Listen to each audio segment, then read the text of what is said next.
आज हम लोग चर्चा करेंगे कांग्रेस के उदारवादी चरण के संदर्भ में।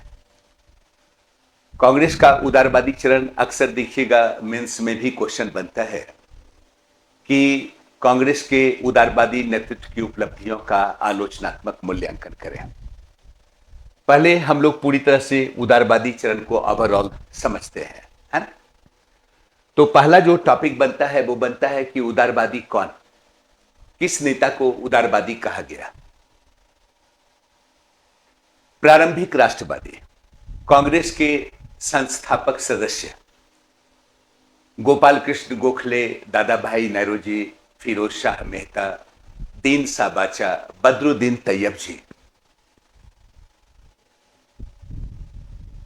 सुरेंद्रनाथ बनर्जी, आनंद मोहन बोस, रास बिहारी घोष, इन तमाम नेताओं को क्या कहा गया? उदारवादी कहा गया, मॉडरेट कहा गया। अब क्वेश्चन ये बनता है कि आखिर इन्हें उदारवादी क्यों कहा गया? क्या रीजन है कि इन्हें उदारवादी कहा गया? कोई ना कोई तो वजह होगा। चूंकि इनके नेतृत्व का दृष्टिकोण जो था उदार था, आंदोलन का कार्यक्रम, आंदोलन का लक्ष्य और नीति में उदारता थी। पाश्चात्य सभ्यता और संस्कृति के प्रति इनका उदार रुख था, ब्रिटिश सरकार के प्रति इनका उदार रुख था। इन्हें ब्रिटिश शिक्षा, न्याय प्रणाली, स्थानीय स्वशासन इत्यादि पर विश्वास था। इसे ये ब्रिटिश हुकूमत की देन मानते थे। ये कोई क्रांति नहीं चाहते थे, ये कोई बड़ा जन आंदोलन नहीं चाहते थे, ये क्रमिक संवैधानिक विकास के पक्षधर थे। इन्हें ब्रिटिश बलमनसाहत में विश्वास था। ये समझते थे कि हमारी समस्याओं को जिस दिन ब्रिटिशर समझेंगे, समस्याओं के समाधान की कोशिश करेंगे। इन्हें पूंजीवादी मॉडल पे विश्वास था। ये पूंजीवादी व्यवस्था के तहत भारत की उन्नति का मार्ग ढूंढते थे। वे मानते थे कि भारत का आर्थिक दोहन हुआ है, लेकिन यह विश्वास था कि आधुनिक उद्योग के विकास के जरिए ब्रिटिश व्यवस्था के तहत विकास संभव है। यही वजह है कि इन्हें क्या कहा गया?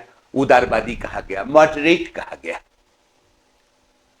अब मुद्दा बनता है कि आखिर इनका उद्देश्य क्या था? कुछ ना कुछ तो उद्देश्य होना ही चाहिए। ये राजनीतिक स्तर पे जनता को जागरूक करना चाहते थे, अपनी मांगों के प्रति जनता को जवाबदेह बनाना चाहते थे। ये राष्ट्रीय एकता का, धर्मनिरपेक्षता का प्रचार प्रसार करना चाहते थे। यही उनका उद्देश्य था। भारत के अलग अलग क्षेत्रों में कांग्रेस का अधिवेशन होता था। इसी अधिवेशन के जरिए ये कुशल नेतृत्व का तलाश करना चाहते थे। भारत की आर्थिक बदहाली का राज खोलना चाहते थे। कैसे ब्रिटेन दिन प्रतिदिन अमीर बनता जा रहा है और भारत गरीब बनता जा रहा है, इसके रीजन को ढूंढना चाहते थे तथा सीमित दबाव के जरिए सरकार को सुधार के लिए प्रेरित करना चाहते थे। यही इनका उद्देश्य था। तब टॉपिक बनता है कि आखिर इनकी मांग क्या थी? ब्रिटिश हुकूमत से इनका क्या डिमांड था? इनका डिमांड था प्रशासन में भारतीयों की भागीदारी, अर्थात सेवा का भारतीयकरण हो, विधायी परिषद में सुधार हो, सैन्य खर्च में कटौती किया जाए, भू राजस्व जो बिल्कुल अतार्किक है तो भू राजस्व के निर्धारण में नरमी बरती जाए, नमक कर को समाप्त किया जाए तथा आर्थिक दोहन को रोका जाए। सिविल सर्विसेज एग्जामिनेशन जो लंदन में आयोजित होता था, ये चाहते थे कि एक ही साथ भारत और लंदन में दोनों जगह आयोजित हो। यही इनका डिमांड था। अब क्वेश्चन बनता है कि भाई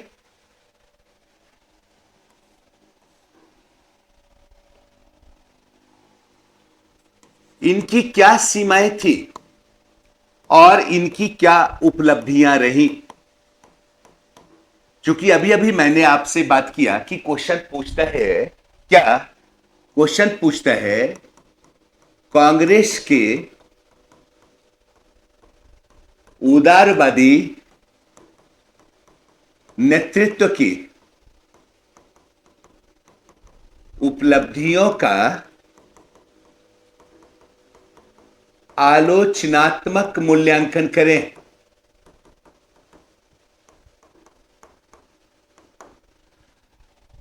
उपलब्धियों का आलोचनात्मक मूल्यांकन करें मतलब उपलब्धियां भी जानना है और साथ ही साथ इनके लिमिटेशन को भी जानना है, इनके कमजोर पक्ष को भी जानना है। इसका मतलब हुआ कि तटस्थ मूल्यांकन करना है, इनके मेरिट और डिमेरिट को सामने रखकर निष्कर्ष पर पहुंचने की जरूरत है।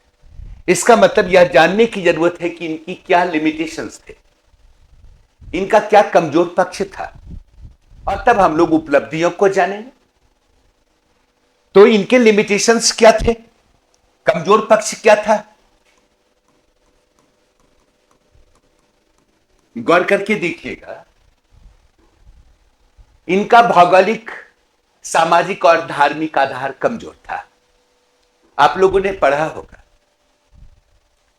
इनकी एक्टिविटी का केंद्र क्या था, कलकत्ता, बंबई, मद्रास, अधिकांश सेशन भी यही हुए।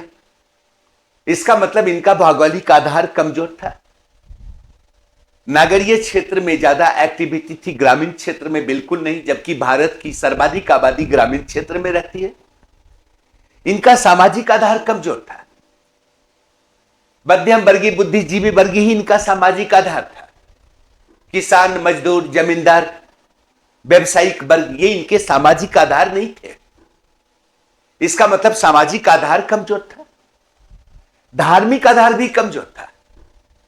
आपने पढ़ा होगा कि कांग्रेस के अधिकांश मेंबर क्या थे, हिंदू ही थे, अन्य धर्मावलंबियों की तादाद काफी कम थी।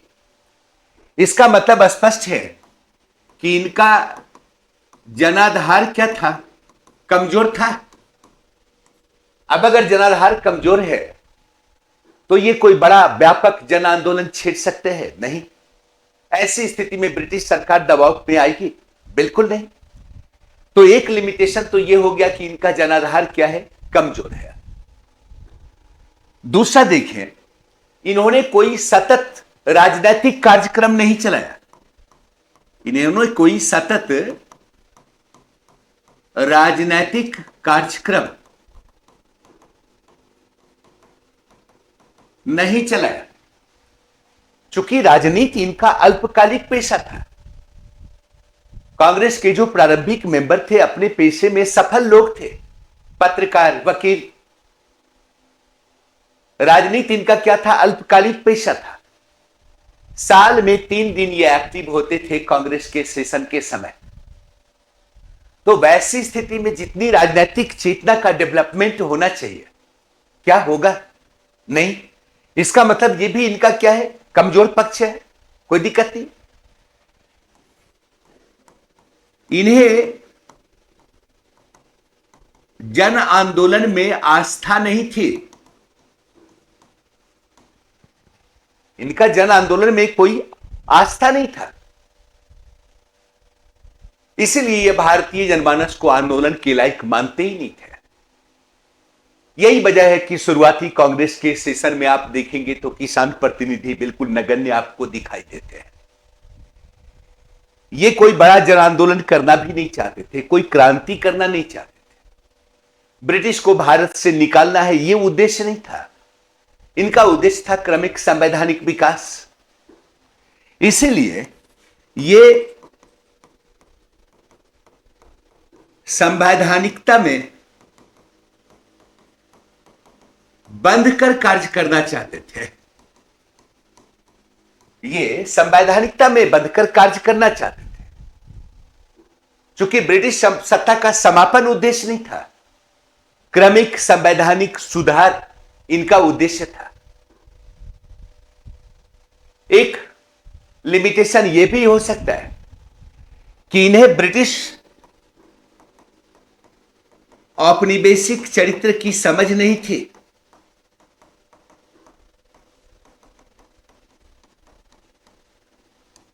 इन्हें ब्रिटिश औपनिवेशिक चरित्र की बखूबी समझ नहीं थी, तभी तो ये ब्रिटिश भलमनसाहत पे विश्वास करते थे कि जिस दिन ब्रिटिश हमारी समस्याओं को समझेंगे, हमारी समस्याओं का समाधान देंगे।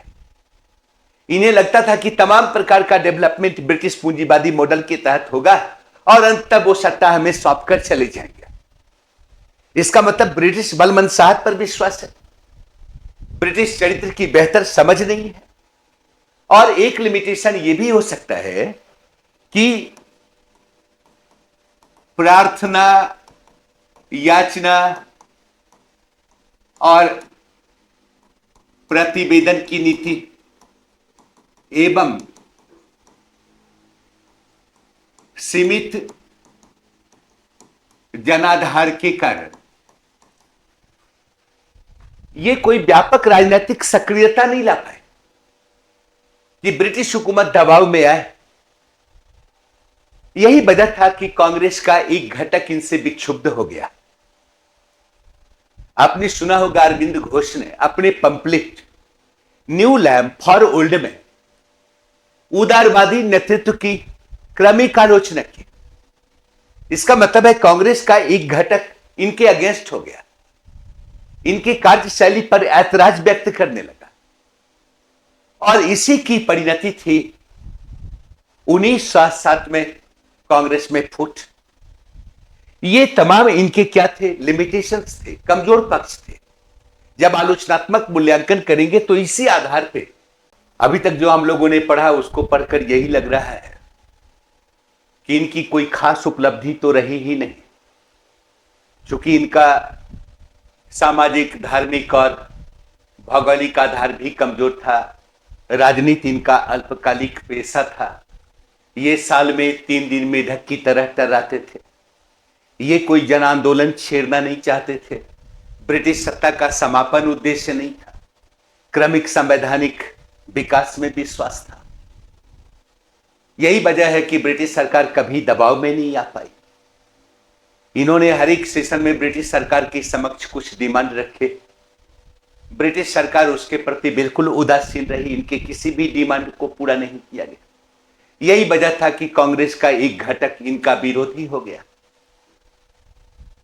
इसके बावजूद इनकी उपलब्धियों को नकारा नहीं जा सकता है। इनकी उपलब्धियां हैं। आप ऐसे सोचिए कि जिस काल में, जिस परिस्थिति में इस आरंभिक राष्ट्रवादियों ने इस कार्य के दायित्व को ग्रहण किया कि भारत में राष्ट्रवाद का प्रचार प्रसार करना है, धर्मनिरपेक्षता को कायम करना है, कुशल नेतृत्व की तलाश करनी है, ब्रिटिश सरकार के सामने अपनी मांगों को प्रस्तुत करना है, जनता को उसके प्रति अवेयर बनाना है। जिस परिस्थिति और जिस काल में इस दायित्व को ग्रहण किया, यह कार्य काफी सराहनीय रहा, इसमें कोई दो मत नहीं है। यह प्रारंभिक दौर था कांग्रेस की जस्ट स्थापना के बाद। क्या था? भूर्णावस्था वाली कांग्रेस, अभी डेवलप भी नहीं हुई। यानी भूर्णावस्थावादी राष्ट्रीयता के संरक्षण और संवर्धन के दृष्टिकोण से इनकी भूमिका सराहनीय रही, कह सकते हैं। इनके प्रयास से ही राष्ट्र निर्माण का श्री गणेश हुआ। जनता के बीच लोकतांत्रिक विचारधारा का प्रचार प्रसार हुआ। इन्होंने जनता की समस्याओं को राष्ट्रीयता प्रदान की तथा अपने सतत प्रयासों से औपनिवेशिक चरित्र के, औपनिवेशिक हुकूमत के चरित्र का उद्घाटन भी किया। आपको पता होगा दादा भाई नौरोजी ने poverty and un British rule in India के माध्यम से यह बताने की कोशिश की कि ब्रिटिश औपनिवेशिक चरित्र क्या है। वे हमारे संसाधन का दोहन कर रहे हैं, तरह तरह के हथकंडे का इस्तेमाल कर रहे हैं। भारत दिन प्रतिदिन गरीब होता जा रहा है और ब्रिटेन दिन प्रतिदिन अमीर होता जा रहा है। इन तमाम मुद्दों के आधार पर देखें तो इनकी उपलब्धियां हैं। इन उपलब्धियों को हम नकार नहीं सकते।